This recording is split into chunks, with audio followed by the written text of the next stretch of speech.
We're in Ezra chapter 4, verse 16. If you'd like to open your Bibles to that passage, that's where we'll begin our study today. Ezra chapter 4, verse 16.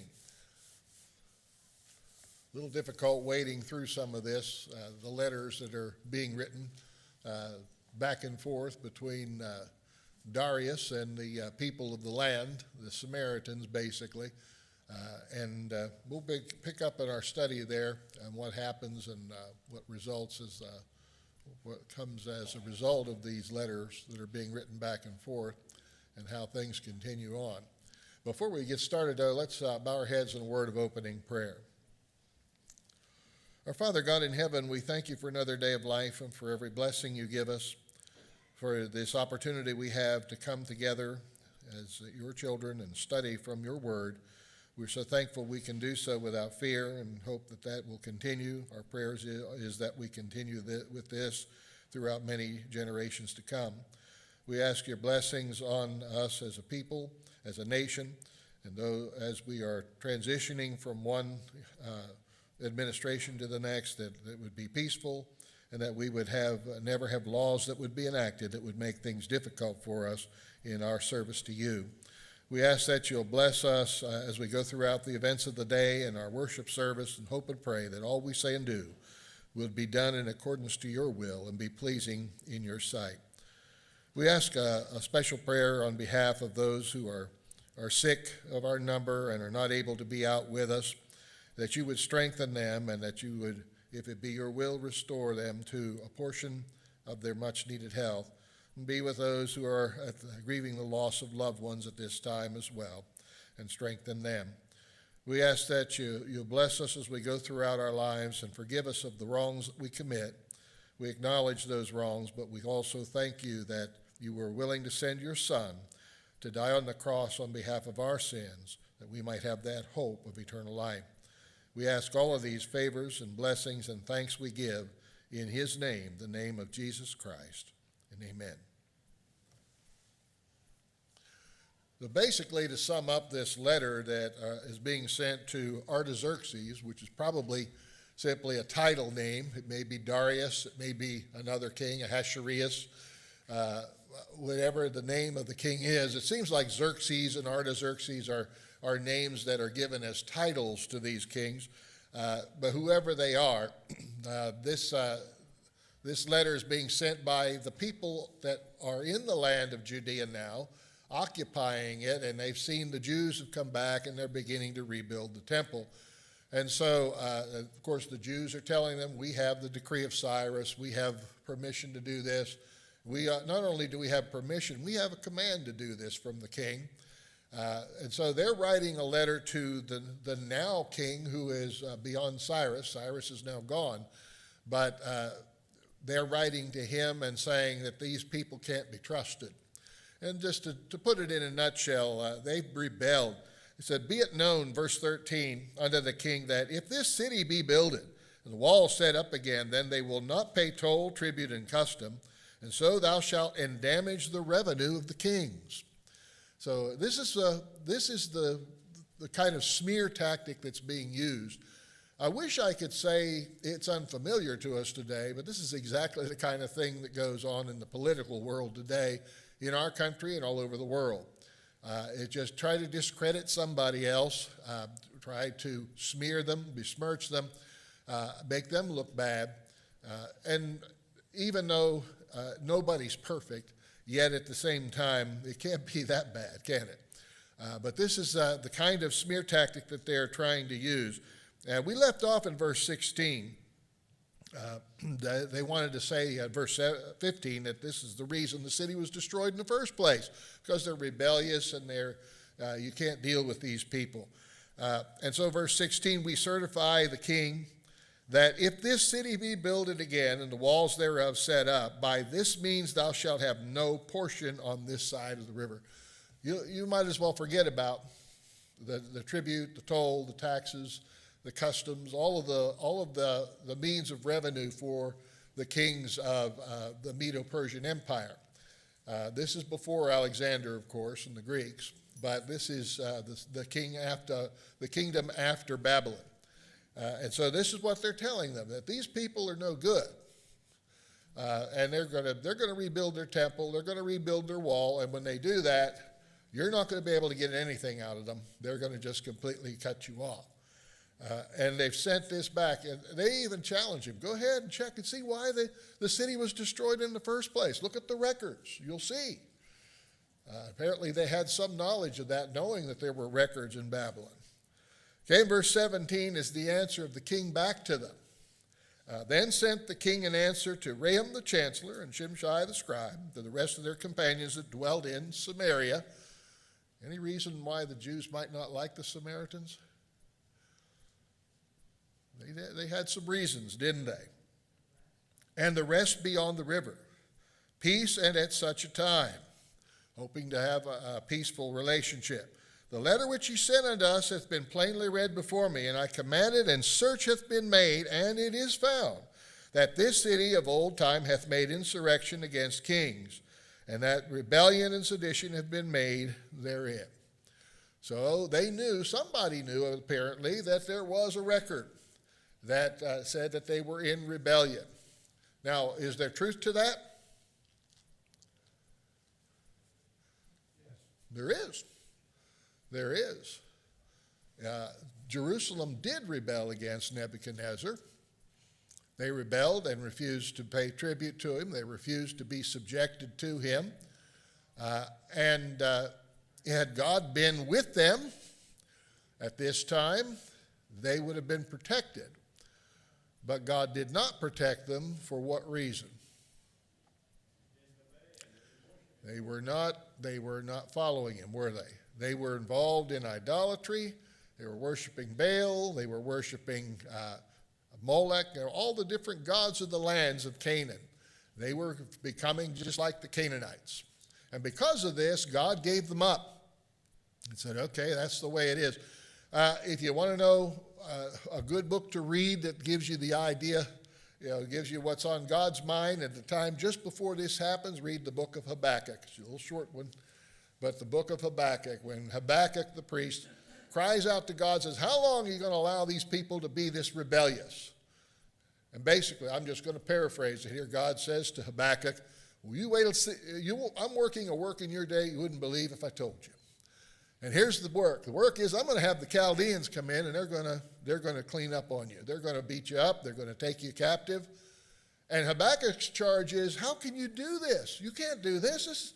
They're more wicked than we are, basically. But God can do that, can't he? He can use a wicked nation to accomplish his will. And that's exactly what he did. He allowed Babylon to come and to take the southern kingdom of Judah captive. He allowed that to happen.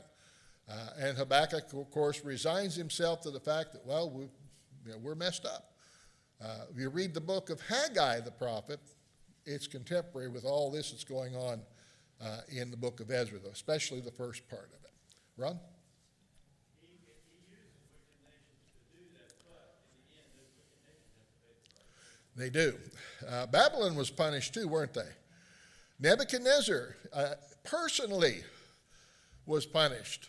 You remember how old Nebuchadnezzar had to crawl around on all fours and eat grass like an ox? Until he understood that there's a God in heaven that rules over all the kingdoms of men. He was not as mighty and powerful as he thought he was, and he sent dreams to Nebuchadnezzar. He had the dream of the image that we saw last week. We looked at it. And then he had the dream of the tree that was cut down. And it's a mighty, great big tree, but it was cut down close to the root. That's the stump standing there, and he couldn't figure out what that dream meant either, and there was a band put around it, which was a sign of what he was going to suffer. For a long period of time, he had to go around, and there is a disease that does that. Forget the name of it right now at the moment, didn't plan on getting into this. But he crawled around on all fours just like an animal and ate grass like an ox. His fingernails grew and like into claws. He grew hair all over his body. He just became like a beast. And he was humbled before Jehovah God. At the end of this, he came to the knowledge of this and proclaimed that the God of Daniel is God. All the other gods are nothing. And this is the God that we need to be worshiping. I don't know if he ever fully gave himself to that, or he just, whatever the reason was, it just didn't catch on like it should have over in Babylon after these events. But he did serve God, or he did at least acknowledge God was the one true God over all the earth and all the kings. Bob? Sometimes it's hard to think of the situation. Babylon comes in and they take over the whole nation, destroying the buildings and everything that's there. Takes them to their country, and of course they got to take care of them for a while. And then evidently some other people came in and took over what was left and built up their own city. Right, right. And that's exactly what's going on. They are occupying this land. Well, they kind of felt like, hey, this is ours now. So when the Jews start coming back and rebuilding, they're going to reestablish themselves, and they will, but are they ever going to be what they once were? They never quite get to that, do they? There's a price. We need to understand that, and I think that's the message we read in the underlying message in all three parts of the story. There's three stories that take place: the rebuilding of the temple in the first 6 chapters of Ezra, the reestablishment of the Levitical priesthood and the worship in the temple under Ezra himself, and then also the building of the wall by Nehemiah. 3 sections, okay, and every one of them starts out with great hope. You know, everyone's positive and upbeat, we're going to accomplish this, but when they get done, they're kind of disappointed. It's not quite what they expected. We've already seen that here in the last chapter. When we came to the end of it, there were people who saw that they got the foundation of the temple started, and there are people shouting for joy at the victory they've accomplished. And look how great it's going to be. But there are some there who have witnessed the old temple, the Temple of Solomon. They saw it standing before it was destroyed. And you might say, well, how could that be? It's 70 years later. They'd be pretty old. The fact is the temple was not completely destroyed until about 50 years after the first of the captivity. So it could have been standing at least 50 years into the 70 years. Because there were 3 different times that Nebuchadnezzar came in and took captives from Jerusalem and Judea. And those who may have been at the late part of it, the 3rd captivity, would have been there and witnessed the temple before it was destroyed. And when they saw it, what happened? They saw the new temple built, the foundation. Did they rejoice? No, they wept aloud. They lamented.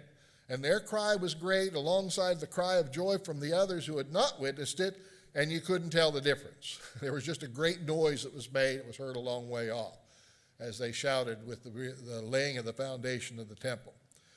Okay, so this king back in Chaldea and back in Babylon, who is now the king of the Medo-Persian Empire, says he looked and found this search just like the people of Samaria said. They are rebellious. This city has made rebellion and sedition against the kings.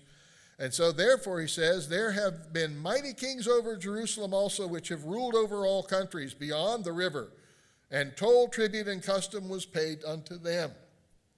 There were mighty kings. In other words, there was a time when, before Babylon, the Jews were pretty much the world power of the day. And the world all around them, the kings had to pay tribute to them. He says, give ye now commandment to cause these men to cease, and that this city be not builded until another commandment shall be given from me. Now it sounds like this particular king, the first Ahasuerus or Darius, whoever it might be, we're not entirely sure. The language is not completely certain. But whichever king this is, it won't be until Darius that it's going to be reversed. But he seems to have some reservations. All right, stop everything now until I have a chance to mull this over. It does indeed seem like these people did rebel, and that's why the city was destroyed. And that's true. But they had a good reason to rebel too, didn't they? Nebuchadnezzar and Babylon were really pressing hard down on them.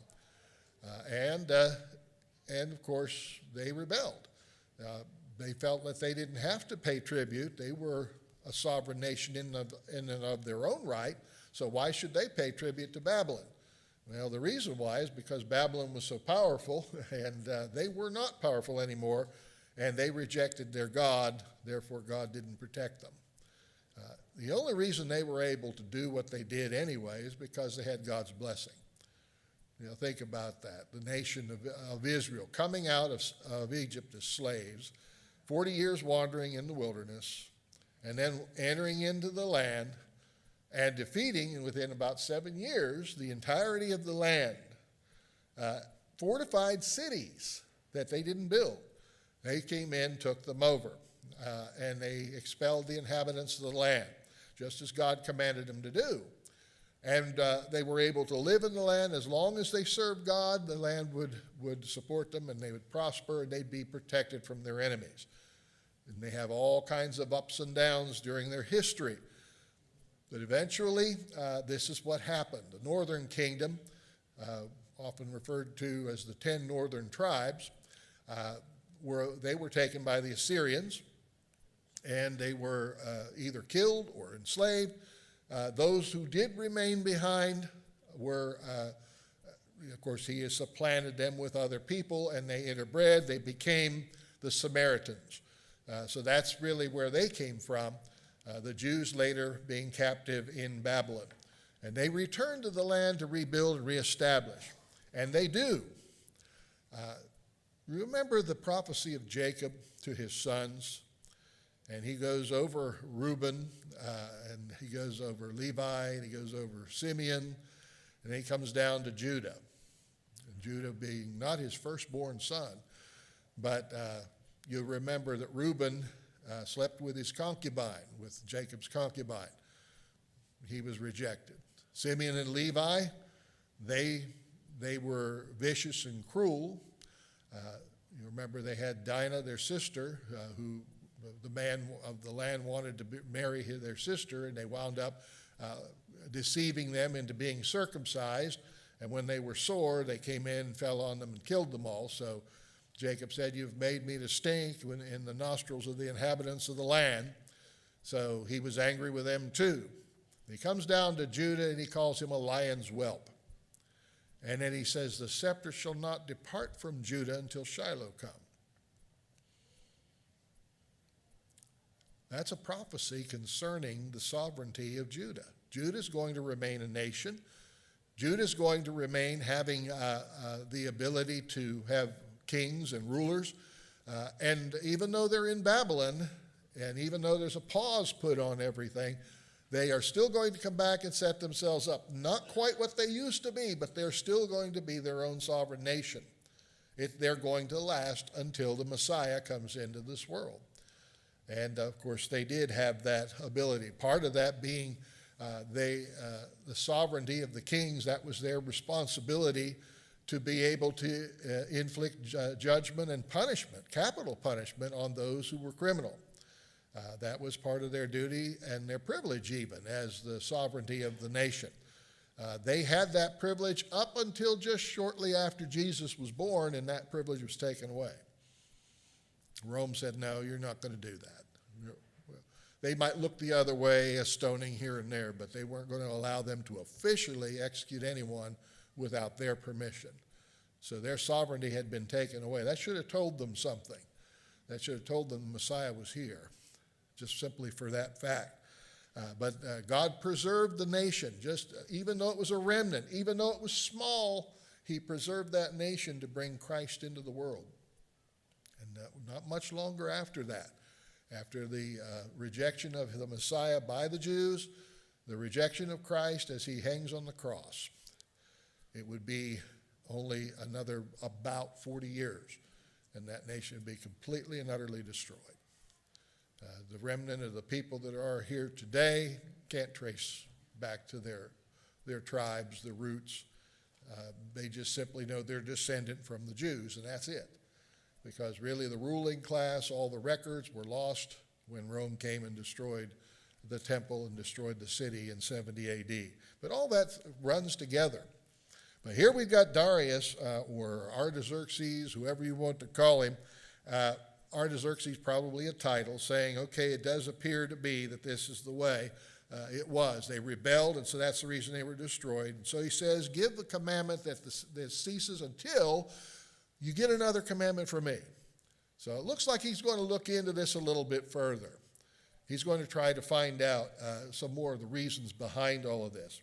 He says, take heed now that ye fail not to do this. Why should damage grow to the hurt of the kings? The people of the Medo-Persian Empire, right? They're thinking about themselves. This is going to hurt their revenue stream. Now, when the copy of King Artaxerxes' letter was read to Rehum and Shimshai the scribe and their companions, they went up in haste to Jerusalem unto the Jews and made them to cease by force and power. Stop. You built your altar, you got your foundation in the temple building built. Stop. You're done. No more. Then, verse 24, then ceased the work of the house of God, which is at Jerusalem. So it ceased unto the 2nd year of the reign of Darius, king of Persia. So for whatever amount of time passes by here from whoever this Artaxerxes is, he's mentioned as Ahasuerus, which is again probably another name, another title.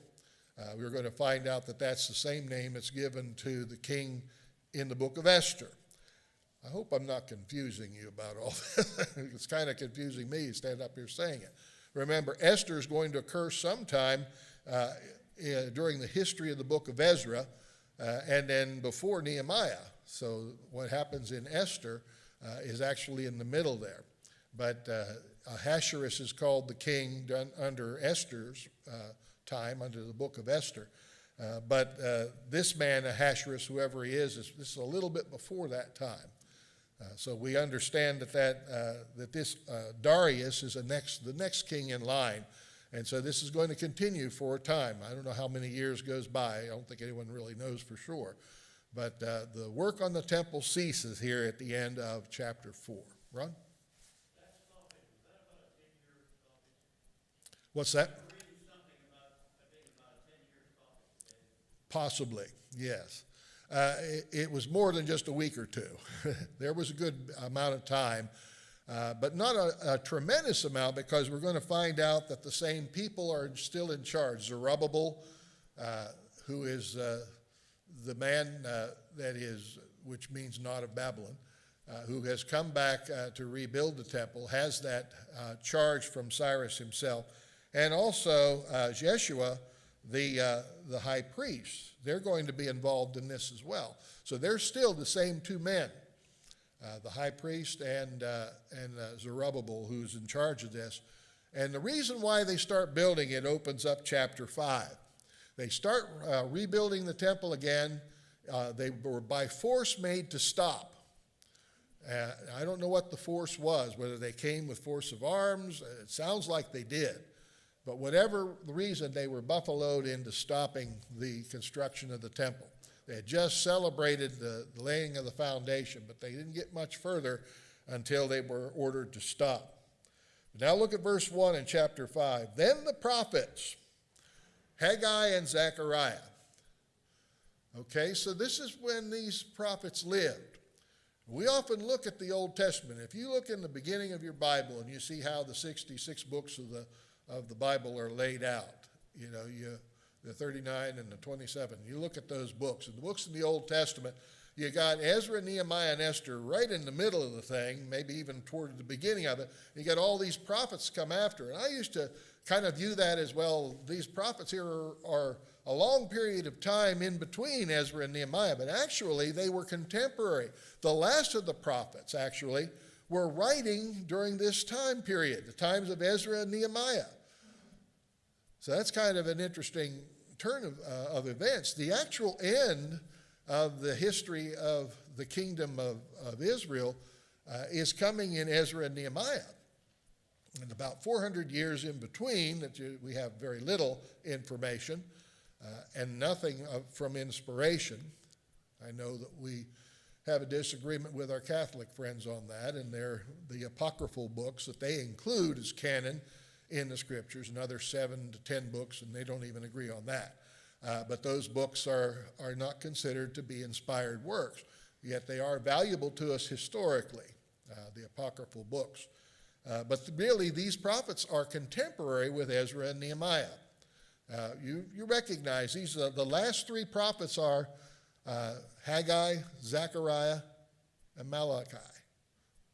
Okay, so these prophets lived about this time, Malachi being probably the last of the prophets, maybe just a little bit after Nehemiah's time, or maybe toward the end of Nehemiah's time. But here we have Haggai and Zechariah, the son of Iddo, prophesied unto the Jews that were in Judah and Jerusalem in the name of the God of Israel, even unto them. So they're the ones that are going to get this all started up again. These prophets saying, hey, God has commanded you, get going, get back to the work. Then rose up Zerubbabel, the son of Shealtiel, and Jeshua, the son of Jozadak. Remember these two fellows, Zerubbabel in charge of the rebuilding of the temple, and Jeshua the priest, and began to build the house of God, which is Jerusalem, and with them were the prophets of God helping them. They were the ones that were stirring them up again, saying, you've got to get back to the work here. God has commanded us to do this. God wants this temple finished. He wants Jerusalem reestablished. Why did God want to rebuild it? He's the one that sent Babylon in to destroy it 70 years earlier, right? Why would God want to rebuild it? All right, bring them back. Get them worshiping him again the way they ought to, reestablish the temple at Jerusalem, reestablish the wall around Jerusalem, reestablish Jerusalem as the capital of Judea, reestablish the people back in the land for what purpose? Who's coming? Oh, you see how this is all coming together? I know it's a lot of lengthy reading here, a lot of laborious reading in some of these names and these letters being written back and forth. But I'm trying to sum it up and make it as simple as possible. It boggles my mind. I get all confused on some of these names too. But basically what's happening here is we're seeing God working the reestablishment of his people back in the land of Judea in order to bring his son into the world just as he promised. That's the real reason for all of this. And I also, we look into the book of Haggai. I asked you to consider reading chapter 2 of the book of Haggai. It goes right along with this. And he even talks about how some of the people lamented it, the building of the temple, saying it wasn't what the first one was. And he says, God says, I'm going to make it even greater than the first one. But it's not. And some people, probably among the Jews, believed that when Herod came and expanded it and renovated the temple, that maybe that's what God was talking about, making the temple even greater. I don't think it was that at all.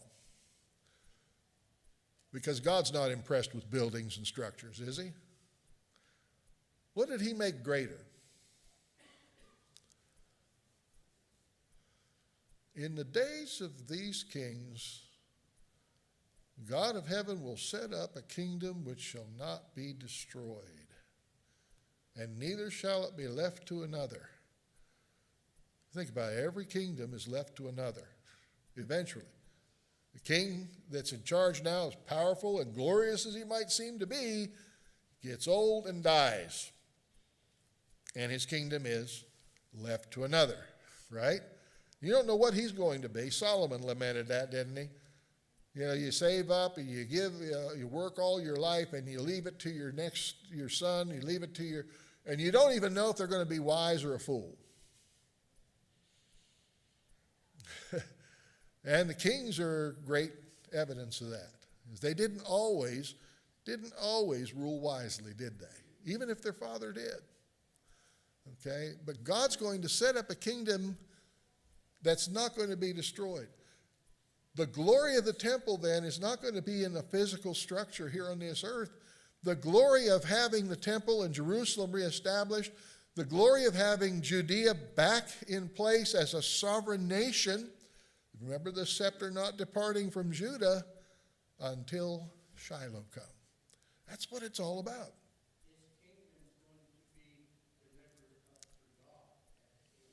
Right, right.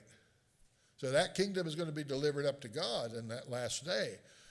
We're here on this earth, but we're not of this world, are we? The kingdom is not of this world. And that's what Jesus told his disciples. You guys are looking for an earthly kingdom. Don't do that. You're not of this world. That's why he said, don't take up the sword to fight. We're not trying to overcome the nations. We're not trying to establish an earthly kingdom. The kingdom is within you. You're citizens of the kingdom of heaven. So we're not really worried about taking over a land or territory or sovereignties or kings or anything like that. That's not what we're concerned about. We're concerned with serving our King in heaven, and our citizenship is there. We're basically pilgrims and sojourners here, aren't we? We live in this world. We get along in this world. We obey the laws of the land insofar as we don't disobey God, of course, but we do the very best we can to survive in this world and just simply be Christians. That's what he wants us to do. Tim? Shiloh means peace. So it's probably a reference to the Prince of Peace, which is Jesus. Okay, Shiloh is a form of shalom. Okay.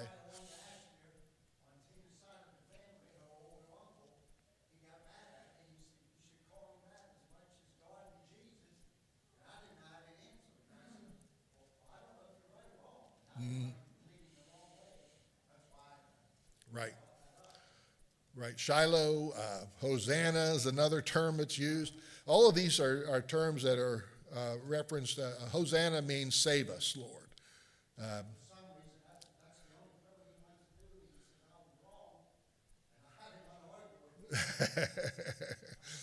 Right, and this is what this is all about. This rebuilding of the temple, reestablishing Jerusalem as the capital of Judea, bringing the people back, setting this up again so that they can be a sovereign nation is just all about bringing his son into the world.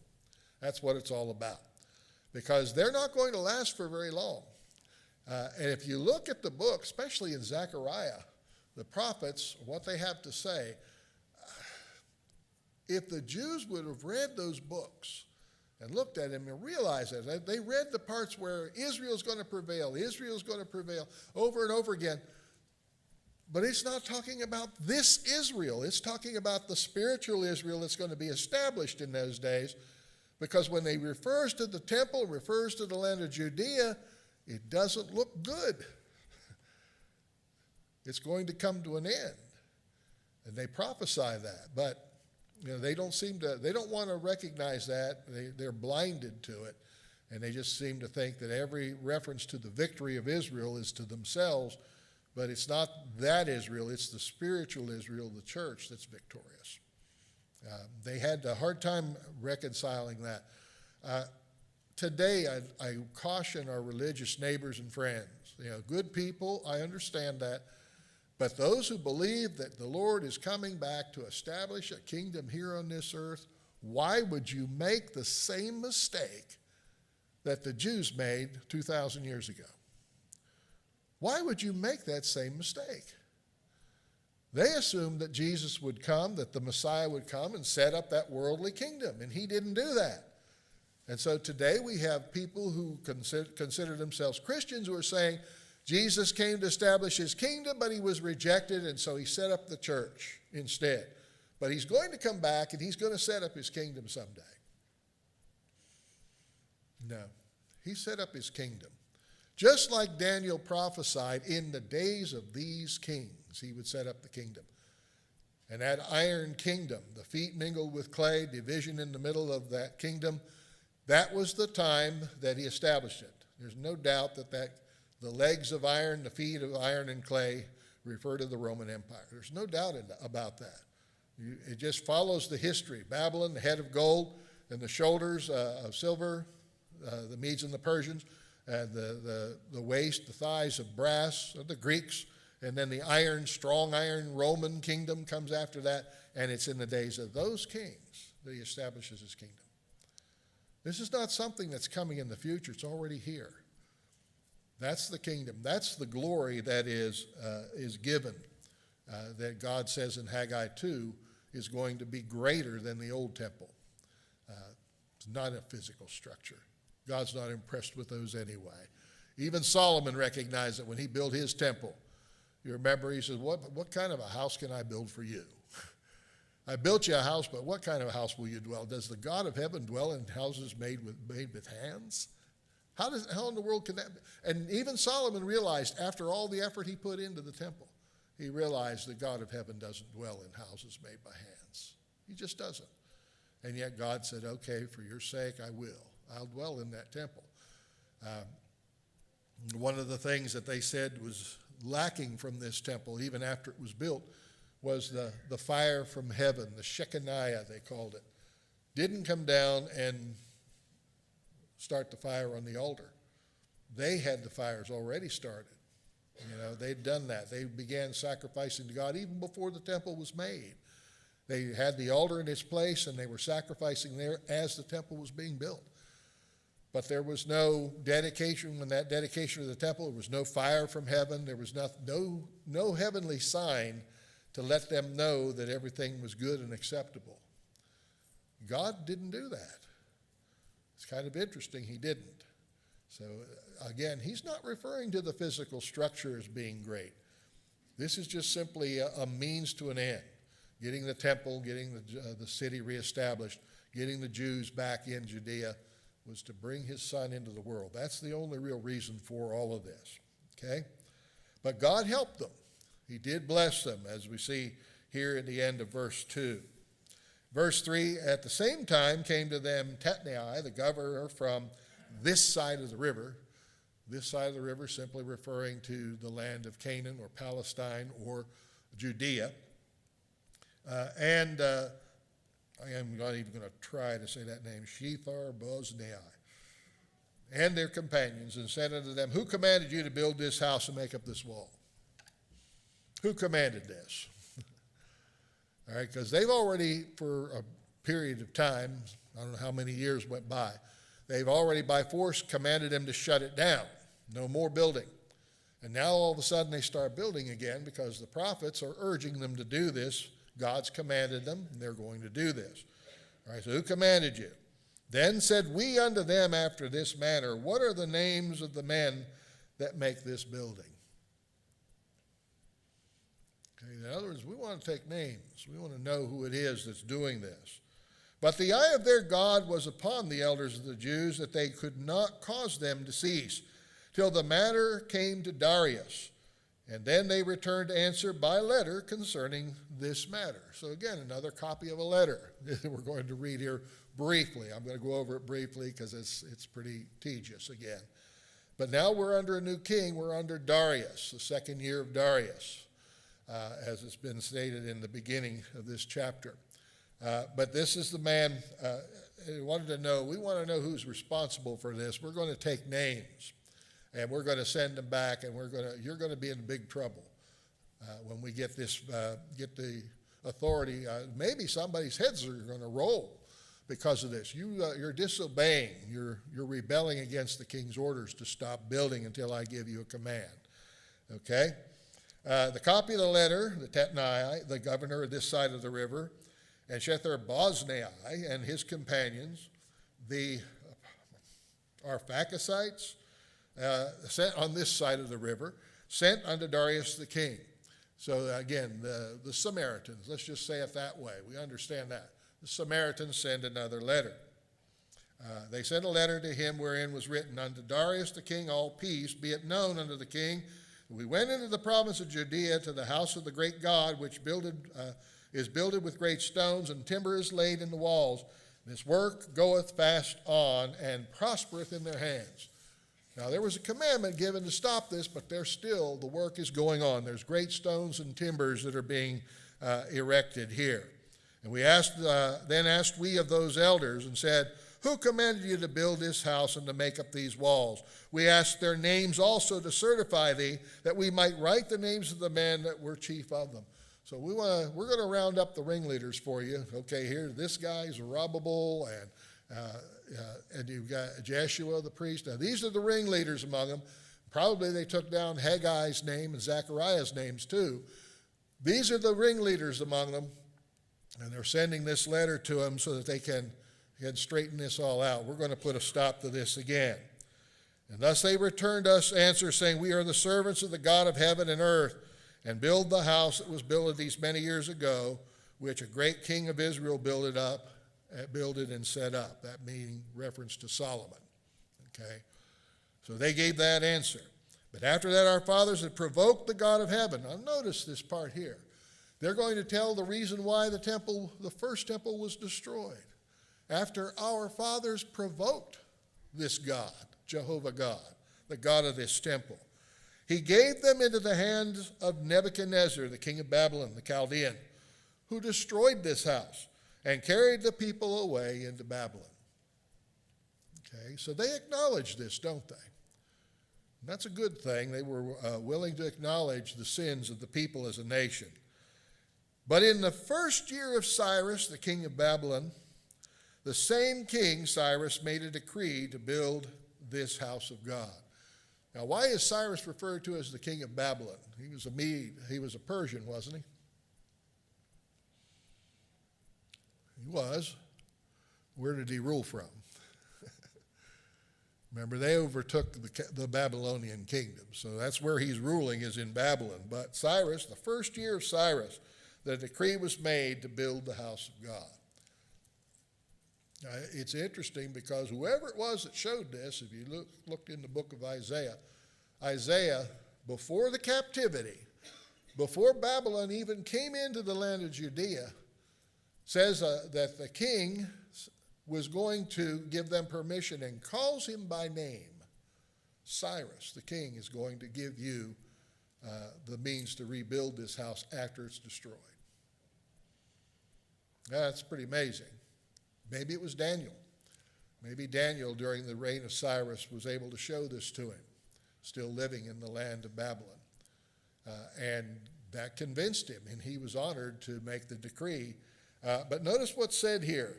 And the vessels also of gold and silver of the house of God, which Nebuchadnezzar took out of the temple that was in Jerusalem, and brought them into the temple of Babylon. Those did Cyrus the king take out of the temple of Babylon, and they were delivered unto one whose name was Sheshbazzar, whom he made governor. Sheshbazzar is Zerubbabel, remember.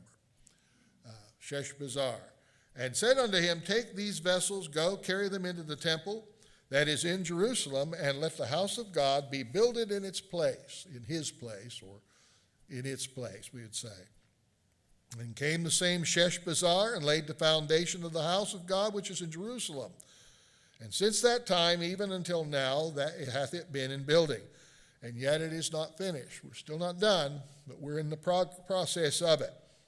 Now therefore, if it seem good to the king, let there be a search made in the king's treasure house, which is there at Babylon, whether it be so that the decree was made of Cyrus the king to build this house of God at Jerusalem, and let the king send his pleasure to us concerning this matter. So the Jews are defending themselves and telling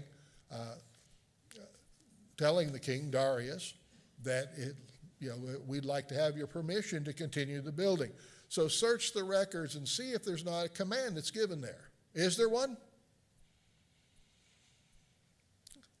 Let's go backwards just a little bit. Ezra chapter 1. Now in the first year, first verse, Cyrus king of Persia, that the word of the Lord by the mouth of Jeremiah might be fulfilled, the Lord stirred up the spirit of Cyrus, king of Persia, that he made a proclamation throughout all his kingdom and put it also in writing, saying, and then the rest of it is the command to go and rebuild the temple. So there's a record, isn't there? That goes clear back to the very first chapter when we started the book of Ezra. He put it in writing. And the Jews, remember, they sent the letter saying they need to stop, they need to stop. And the Jews sent their letter too, along with them, saying, no, we can't stop. And we do have permission from Cyrus. And the prophets are urging us, God is urging us through the prophets to continue this work. Okay? Where did we leave off here? Okay, let us know what your pleasure is concerning this matter. They're subject to the king. Okay, in chapter 6, and Darius the king made a decree, and a search was made in the house of the rolls. I know we're going quickly over this, but there's a lot of repetition here. And the treasures were laid up in Babylon. It was found at Ecmethia, the palace that there, the province of the Medes, a roll. And therein was a record thus written, just like we read in the first chapter. In the first year of Cyrus the king, the same Cyrus the king made a decree concerning the house of God, Jerusalem. Now, I'm going to read over this a little bit because more of the specifics to this command.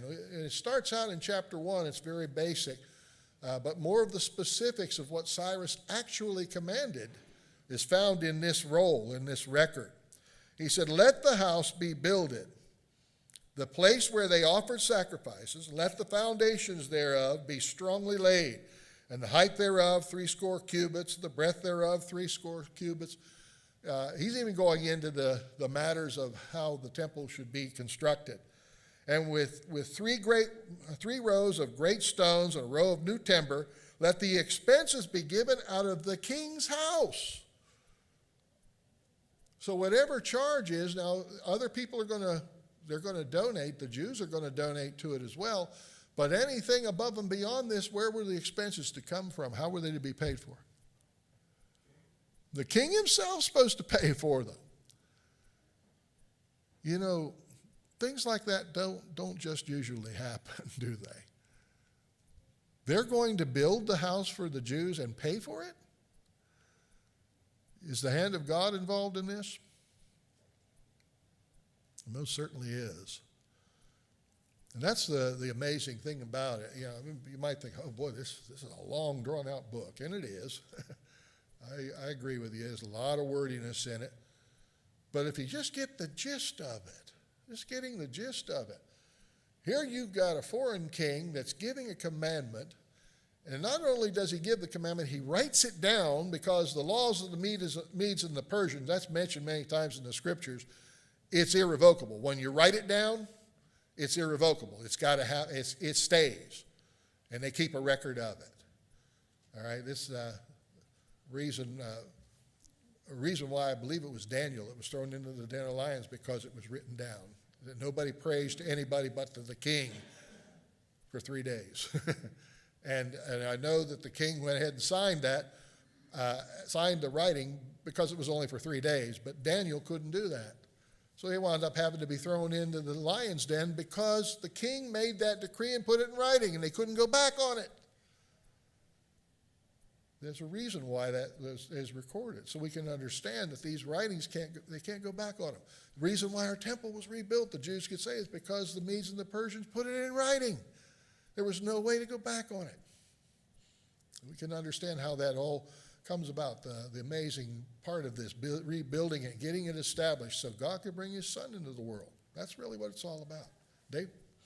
I would imagine too, again, just my opinion, that the kings that preceded Cyrus would have an understanding of what was presented to them about the future.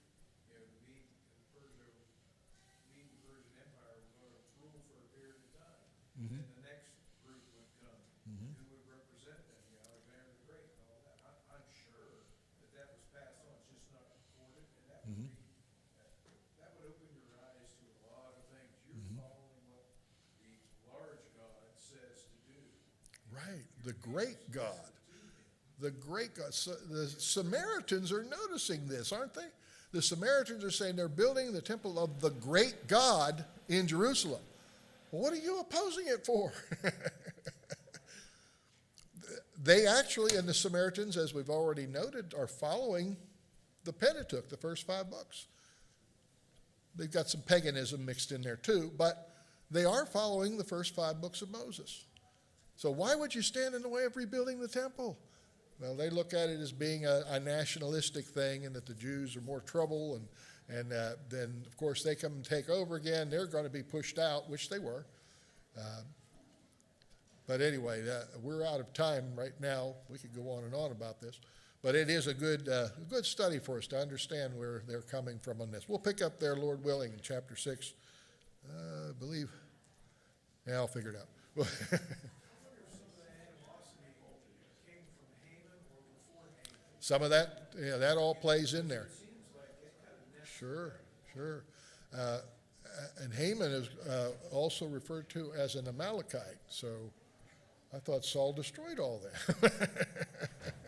It kind of gives you a little bit of a pause there. We'll pick up there in our study, Lord willing, on Wednesday evening.